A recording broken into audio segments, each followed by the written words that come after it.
Hi guys, welcome back to my channel and today's video.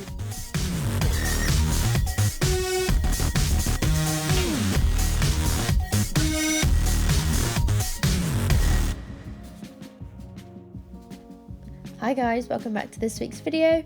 You might notice something slightly new there. I have an intro now, so thank you commenter for asking if I was going to make one. I have. So this week, something slightly different to my other videos. I'm going to be showing you how I created this nail art that you'll see at the end. So what I did is I took my swatch sticks, I put a base layer of matte of white down, and then I top coat them with matte. This is just because it's actually easier drawing on designs when you've got a matte layer. Now you can either do this by buffing the surface, or I just found it easier to use a matte top coat that I had there just to get started. So what I did is I then did a custom colour mix of two SBD London colours, and I just gave them a mix until I had the right colour for me. And what I like to do when I'm doing my nail art is I break everything down into shapes. I find this much easier, my brain works slightly better just being able to split the shapes up and actually, you know, create the outline that I need. So what I do is I just start making almost like a love heart shape, and then I kind of drag it out into almost like a 3. So it's in between a love heart and like a 3 shape, and I just move my swatch stick around just so I can get all of the right angles and make sure that my outline is nice. I'm using a really fine brush here. It's actually an art brush. I will leave all of the information for that in the description box down below. But it's perfect because you can get nice neat lines and it holds the product really well. So what I did was, after I was happy with my outline, I just cured it in the lamp for 10 seconds just to kind of flash cure it, and then I filled in the actual centre just with more of the outline colour. And this is just so I have a nice base to work from. And then once you're happy and you filled in everything, you pop that in the lamp, and I cured it for a full 60 seconds just so everything was in place. But when I'm doing in between things, I do normally between a 10 and 30 second flash cure just so it locks everything in place. And as you can see, we've got like our swatch shapes. We've got the love hearts on the top, and then they're just spread out slightly more towards the base where the nose shape is going to be. So I then take my white and I start popping in where I think the eyes would be. And I just do like big oval type circles in where I think the eye sockets should actually sit.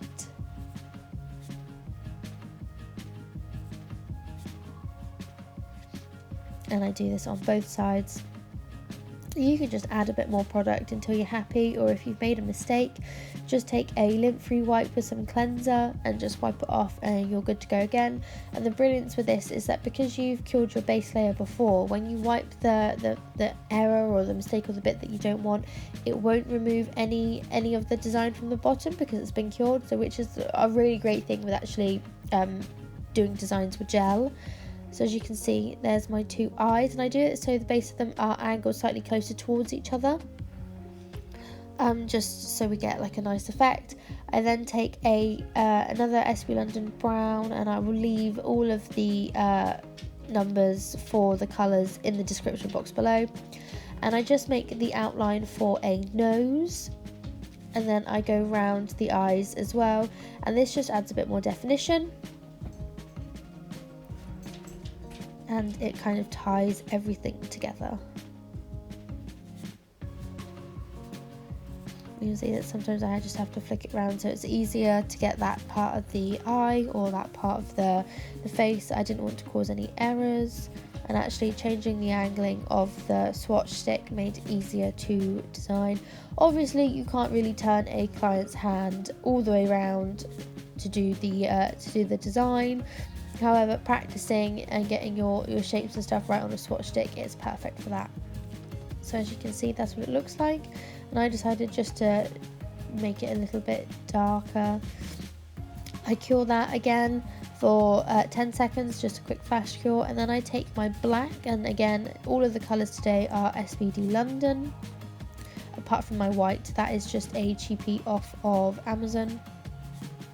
But I take my black and I now start filling in the outside. So where we did obviously like the love heart going into a 3 shape, there was a little white area around that. Now I just take my black and I go the whole way around that outside just to fill it out, and you might be able to start to see who the little character is that we are drawing today. So I just go around the top of it.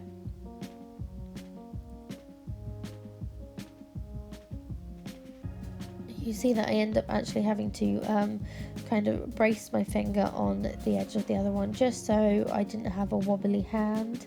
I'm awful for having shaky hands, so actually doing fine details can be a bit of a challenge at times, but you can just prop your little finger up on another finger just so you have a bit more support there, and that'll work fine. But as you can see, I'm just filling in the area. On one side there was a little bit more black than the other, so I did just go over onto the nudie colour just a little bit, just so I had more of an even blackness around it. Then I popped it in the lamp until I was happy, and then I just outlined it again a bit more. The reason I just popped it in the lamp was because I didn't want any of it to smudge that I'd already done. You can see now we're actually starting to form the top of the head. Now we're going in for the ears. Now my ears ended up being a little bit wonky. They weren't as round as I'd have liked, but it's trial and error. You work it out until you're happy with it. This is actually the first time I have attempted this character, so I thought I'd just record it as I did it. And I don't think he's come out too bad. I did do a Donald Duck the other day, and he came out really well, so I thought I'd give this one a go. But I'm just filling in all of the areas. So what I like to do is I like to do my outline and then I will fill it in. This is just so that if there are any errors with the outline, I can fix them first. The last thing you want to do is fill it all in and realise that you're in completely the wrong place, or you know, you've got really wonky lines. I was lucky that my ears weren't too bad. And then I take my black after giving that a cure and I decide to draw my nose in now. So I'm just doing a longer, like ovalish circle for his nose, and I just fill that in, and then I pop that in the lamp once I was happy with it. And then what I did was I mixed just a colour to add some highlight to his nose. But before that, I just filled in the whites of his eyes with some black, just so you could see he had pupils. And what I did was I just replicated the bigger circles on the outside, but were just smaller black ones. And again, these were angled at the base slightly towards each other. And that's what he looks like now. So I then take my white. Now my white was mixed ever so slightly with just a hint of black, just so he didn't have such a white highlight on his nose. But you can just see that I do like an almost like comma type shape on his nose, just to add the definition and the highlight there. And then I do take the white and I add just a tiny little dot into his actual eyes.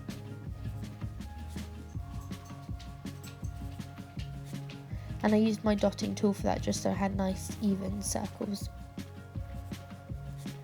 So that's what he looks like so far, and you'll see that I wasn't actually 100% happy with everything that was there, so I do go in and I just, in this case I used a little bit of white just to define the gap between his ear and the background. And I did the same on the other side, just so it didn't look like his ears blended in completely to his head. And then I cured that in the lamp. And again, I just went in and I did another layer of the white. Because I did white over the top of black, it ended up looking a little bit grey, So I just wanted to make sure that my backgrounds were the same colour and they were consistent the whole way through the design. So I just filled it in again, and like I said, this is the great thing about gel, is that you can build the layers up, you can take things away. It's really easy to work with. And the SBD London actual gel colours are brilliant for designing and painting. All of the designs that I've done before have all been done with the SBD London gel polish. Once I was happy, I popped him in the lamp. This is what he looks like as he's come out, and I decided to top coat him just to seal everything in. And as you can see, this is what he looks like shiny, and then this is what he comes out looking like matte. Thank you for watching today's video. I hope you enjoyed, and tune in for the next one.